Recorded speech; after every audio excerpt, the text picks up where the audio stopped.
안녕하세요. 시작존TV 사당동 공인중개사 이승주입니다.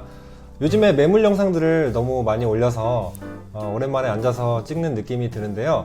최근에 제 지인분들이 많이 또 물어보는 질문 하나가 있어요. 그리고 뉴스에도 나온 사례들이죠.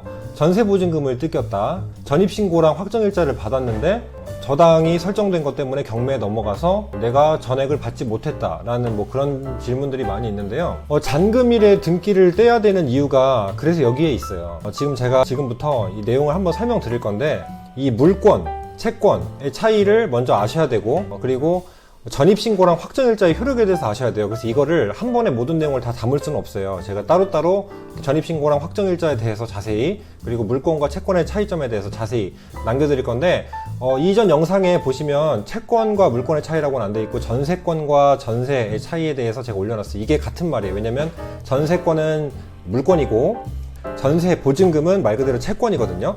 한마디로 물권은 만인에게 주장할 수 있는 권리예요. 8가지 권리가 있는데 쉬운 말로 등기에도 찍히는 대부분의 권리들 몇 가지 빼고요. 유치권 같은 거는 이제 등기부에 올라오진 않지만 그것도 물권 중에 하나인데, 일단은 채권 같은 경우는 사람이 그 해당 채무관계가 있는 사람에게만 특정한 권리를 요청할 수 있는 겁니다. 그래서 그 사람한테만 주장할 수 있기 때문에 만인에 대한 공시력이나 아니면은 힘이 없어요.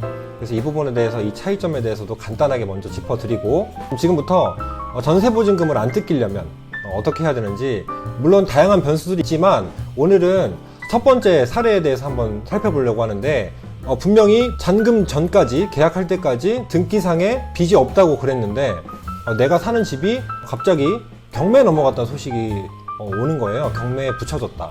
그래서 알고 보니까 내가 잔금날 잔금 이체를 했는데 잔금하는 날 근저당권이 설정돼서 그 근저당권보다 내가 후순위가 돼서 집이 넘어가고 내가 보증금 전액을 배당받지 못하는 경우가 생겼다라는 경우인데요. 이거에 대해서 한번 설명드려보겠습니다. 그럼 지금부터 시작하겠습니다. 네, 이 경우는 이제 보증금이 높은 전세보증금, 그러니까 원룸이나 투룸처럼, 투룸도 요즘 비싸지만 월세가 낀 게 아니라 그냥 순전세로 전세를 했을 경우인데요. 물론 월세가 또 비싸면 환산보증금이라는 걸 해서 월세 곱하기 100 더하기 보증금을 해서 총 합산 보증금을 해서 그 금액으로 또 맞추기도 하지만, 지금 이 사례를 예를 들면 제가 너무 많은 사례들이 있고 너무 많은 경우의 수가 있어서 해당 사례를 가지고 먼저 말씀을 드리는 겁니다. 이 경우는 예를 들면 계약을 했어요. 보증금이 많았는데 잔금날까지 분명히 계약하기 전에 분명히 부동산에서 이 집은 등기부에 깨끗하고 울구가 하나도 없어요. 그러니까 한마디로 저당 같은 게 설정이 하나도 안 돼 있는 집이요 라고 하고 안전하겠구나 하고 내 돈을 넣고 계약을 했고, 잔금 일자가 한참 남아서 잔금 때까지 별 생각 없다가 잔금 때 그냥 잔금 입금하고 들어가서 살고 있는데 갑자기 이제 경매 쪽에 오면서 집주인의 채무 때문에 빨간 딱지가 붙여지는 거예요. 그럼 정말 세입자 입장에서는 갑자기 하늘이 하얘지고 정말 멍한 상태로 이제 그로기 상태에 빠지겠죠. 그 이유가 뭐냐면 바로 이거예요. 전입신고랑 확정일자를 했다고 해서 모두 다 보증금을 보호받는 거는 아니라고 볼 수도 있어요. 왜냐면 전입신고는 내가 이 집에 전입을 했다 라는 이제 서류상에 내가 이사를 했다고 보여주는 거죠. 근데 확정일자 같은 경우가 우선 변제권을 받기 위한 조건인데, 전입신고, 그러니까 내가 이 집에 들어왔어요. 실질적으로 허위가 아니라. 그래서 주라고 해서 주택인도 플러스 주민등록, 그러니까 전입신고죠. 그걸 하면 대항력이라는 요 조건이 주어지고, 그 다음에 확정일자부 도장을 계약서에 꽝 찍어요. 동사무소 전입신고 하러 갔을 때 그냥 같이 받으면 됩니다. 그러면은 보통은 이제 보라색, 파란색 이런 확정일자라고 해서 도장 꽝 찍어요. 대출하시는 분들은 전입신고 하시기 전에 미리 대출을 받으셔야 되기 때문에 확정일자부 계약서를 갖고 오라는 경우들이 많이 있을 텐데 확정일자를 딱 찍었어요. 참고적으로 확정일자만 먼저 받는다고 해서 주택임대차보호법에 효력이 발생하진 않습니다. 예를 들면 확정일자가 1차, 2차 시험이라고 봤을 때 2차까지 다 붙어야 시험에 합격이죠. 근데 2차만 붙으면 무효하잖아요. 확정일자가 2차라고 보시면 됩니다. 1차가 전입신고고, 그러니까 전입신고랑 확정일자 같이 받아야 동차로 합격을 해서 예를 들면 자격증, 예를 들면 공인중개사처럼 자격증이 나오는 거죠. 그러니까 2차 확정일자만 받는다고 하면은 유효한 건 아니다라는 거고, 자, 일단 1차적으로 전입신고랑 확정일자를 내가 했어요. 그러면은 난 이제 내 보증금 보호되겠지 라고 하고 이제 안심을 하고 있었단 말이죠. 근데 이게 웬걸?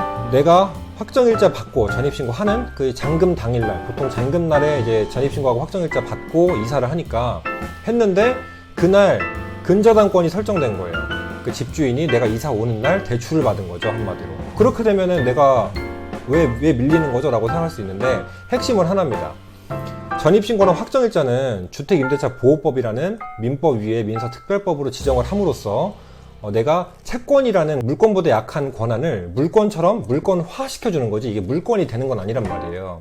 그럼 이거는 전입신고랑 확정일자를 받았을 때 효력이 발생되는 시점은 이길 00시입니다. 그 다음날 밤 12시가 되면 자정이 돼야지 내 힘이 생기는 거예요. 근데 근저당권 같은 을구상에 설정되는 그런 권리들 있죠. 이건 물권들. 물권 같은 경우는 설정한 당일날 바로 힘이 생겨요. 그러니까 어떻게 되겠어요? 물권이 채권보다 우선할 뿐더러 효력 발생 시점이 물권이 훨씬 앞서니까 하루 빨리 저당이 먼저 설정이 되겠죠. 그럼 은행에서 예를 들면 1억이라는 빚을 주인이 받았어요. 우리가 입주하는 날. 난 전입신고 같은 날 했고 1월 1일 날 예를 들면 1월 1일 날 했고 1월 1일 날 대출을 받았는데 대출 받은 은행이 이긴 거죠. 그러니까 은행이 먼저 돈을 가져가는 거예요. 물론 지금 최우선 변제권이라고 해서 보증금이 굉장히 소액인 분들은 최우선으로 변제해야 되는 대상이긴 하지만 지금 그 부분이 아니라 보증금이 좀 큰 거라고 제가 그래서 맨 처음에 사전에 말씀을 드렸는데 그러면은 이제 경매에 넘어가게 되면 당연히 1순위 권리자가 당연히 은행이니까 은행에서 먼저 돈을 가져가겠죠. 그럼 내가 배분 요구라는 배당 요구를 해서 배분 요구를 신청했을 때 은행이 가져가고 남은 돈, 집값에서 빼고 남은 돈을 가지고 나한테 돈을 주는 거예요. 그렇게 되니까 내가 당연히 전액을 못 받을 수도 있는 상황이 생기는 겁니다. 물론 돈을 전입신고랑 확정일자를 하시면 받을 수는 있겠습니다. 근데 예를 들면 국세, 이런 조세채권 같은 국세 같은 거는 0순위로 먼저 가져가요, 배당 순위가. 그렇게 되기 때문에 집값이 또 감정평가를 매길 때 법원에서 내가 아파트가 아니면 빌라나 다세대 주택 같은 경우는 공시지가가 제대로 반영이 안 되거나 감정평가액이 실거래사회보다 훨씬 적게 나타나는 경우가 있어요. 그렇게 되면 어떻게 되겠어요? 예를 들면 집이 나는 5억에 이 집이 시세라고 부동산에서 예를 들었는데 감정평가액이 3억 5천이 나온 거예요. 그럼 3억 5천을 바탕으로 그거부터 경매를 시작하기 때문에 만약에 유찰이 되면 축축축 떨어지겠죠? 최초 1회차에 낙찰을 받았다고 해도 3억 5천의 낙찰을 받았으면 이제 국세 빼고 그리고 이제 뭐 근저당 잡은 은행에서 1순위로 가져가겠죠? 그걸 빼고 남은 내 돈, 내 보증금이 예를 들면 2억 5천이었다 하면은 다 못 받는 거예요. 그렇게 되니까 보증금이 일부 뜯길 수도 있는 거고, 그리고 확정일자를 안 받으신 분들은 우선 변제권이라는 게 존재하지 않아요. 전입신고만 해놓고 확정일자 안 했어요. 그럼 대항력만 있는 거지 우선 변제권이 없어요. 대항력은 내가 지금 살고 있는 기존의 집 주인한테 대항할 수 있는 대항력일 뿐 채권이잖아요, 결국에. 그래서 확정일자라는 걸 받아야 채권을 물권처럼 쓸 수 있어서 이 사람들에게 다른 사람들한테 내가 힘이 있다, 나한테 우선 변제권이 있다라고 공시할 수 있는 거예요. 그러니까 새로운 집주인이 바뀌어도 나 여기 살고 있던 사람이니까 배당금 주세요라고 요청할 수 있는 거죠. 내용이 좀 어렵죠? 간단히 정리를 하면은 전입신고랑 확정일자 이게 두 개 세트로 보셔야 돼요. 전입신고만 했다거나 확정일자만 받았으면 우선변제권이라는 게 없을 수도 있고, 아니면 대항력만 있기 때문에 우선변제권이 없는 상태거나, 아니면 확정일자만 받았으면 대항력 자체가 없겠죠. 그럼 무효가 됩니다. 그렇기 때문에 전입신고랑 확정일자를 항상 세트로 보셔야 되고요. 그리고 저당권을 동일한 날짜에 설정을 했다면 저당권, 등기부상 을구에 설정되는 저당권이 물권이라고 하죠. 이 물권이 항상 우선할 수밖에 없다. 왜냐? 전입신고랑 확정일자는 2일 00시에 효력이 발생하고 당일날 기준이면 근저당권은 그날 바로 효력이 발생하기 때문에 등기상에 당연히 이게 먼저고, 이건 등기에 올라가지 않지만 일단 같은 날이면 효력이 물권이 먼저 발생할 수밖에 없다는 거예요. 그렇게 되면 내가 다 받을 수 있는 돈도 후순위자로 밀리게 되죠. 후순위 권리자로 밀리게 되면 선순위 권리자가 먼저 돈을 다 가져갈 수밖에 없는 겁니다. 경매가 권리 분석이 되게 중요하다고 하죠. 바로 이런 것들이 복합적으로 있어서 권리 분석이 중요하고, 권리를 만약에 잘못 분석하면 경매에서 내가 낙찰받을 저렴한 금액으로 낙찰받았다고 생각을 하는데 알고 보니까 임차인의 보증금을 인수해야 돼서 이 사람 보증금까지 내가 둬야 되는 그런 상황이 생겨서 배보다 배꼽이 더 큰 상황이 생기다. 이런 경우들이 바로 여기서 나오는 겁니다. 한 번에 다 알려고 하실 필요 없어요. 부동산을 전문적으로 하는 사람들도 물론 이렇게 권리 분석을 조금 실수하는 경우도 있고 이런 대항력, 대항요건, 그리고 확정일자 부의 효력, 이런 효력에 대해서 모르시는 분들도 있을 수 있기 때문에 여러분, 제 채널은 전문적인 지식만 가지고 다루는 채널이 아니라 채널에 대해서 저희가 설명을 하면은 가장 기초적인 지식과 실생활 상식, 지식을 다루는 거기 때문에 너무 어렵게 접근을 안 하셔도 됩니다. 이 정도 지식만 갖고 계시면 여러분들께서는 일상생활에서 부동산 거래하시거나 부동산에 관련돼서 보실 때 정말 도움 많이 되실 겁니다. 그럼 이걸 해결하는 방법이 뭐냐? 하나가 있습니다. 계약을 쓸 때 계약서의 밑에 이제 보면 조그맣게 특약사항이라고 이제 우리끼리 서로 특별히 약정한 사항이다 해서 특약사항이라는 걸 정하게 돼 있거든요. 특약사항에 뭐라고 쓰면 되냐면, 우리가 이제 당연히 보증금이니까 세입자잖아요. 임대인은 임차인 입주 후, 그러니까 잔금 이후 하루 동안 잔금 2일까지 등기부상 을구의 변동사항을 없도록 한다라는 식으로 만들면, 그러니까 한마디로 이 말이 뭐냐면 등기부 등본에 우리가 2일까지, 잔금 2일까지 저당을 못 받게 해놓는 거예요. 그렇게 되면 집주인이 약속을 했잖아요. 그럼 잔금날 다음 날까지 저당을 못 받죠. 그렇게 되면 내가 입주한 날 전입신고나 확정일자를 하게 되면 그 다음날 00시부터 힘이 발생하니까 이 사람이 다음날에 대출을 받더라도 내가 먼저 선순위 권리자로 올라설 수밖에 없겠죠.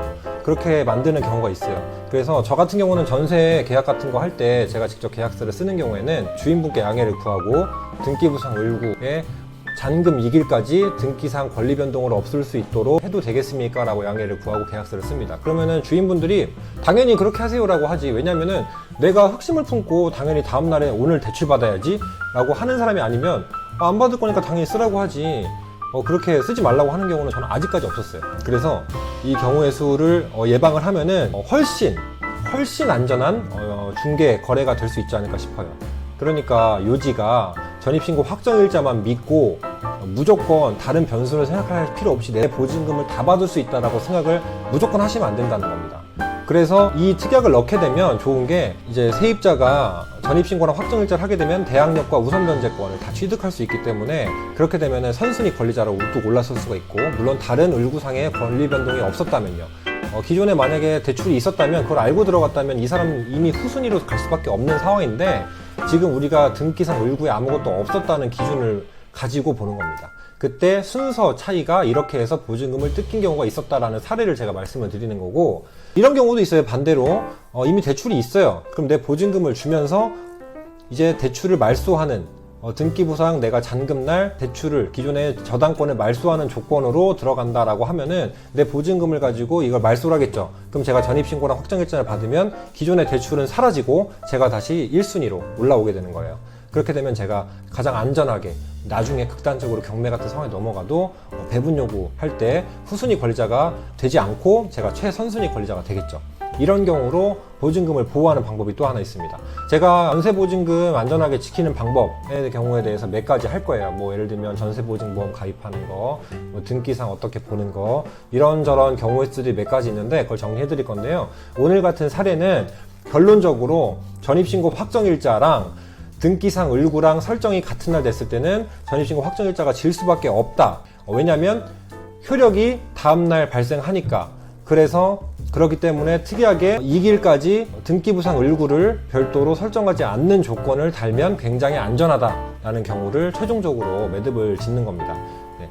경우의 수가 워낙 많아요. 이런 영상, 이런 제목 올려주세요라고 하면은 제가 열심히 또 준비해서 영상 올려서 여러분들께 도움이 될 수 있는 채널을 계속 만들 수 있도록 노력하겠습니다. 오늘도 시청해주셔서 감사하고요. 좋은 하루 되시기 바랍니다. 감사합니다.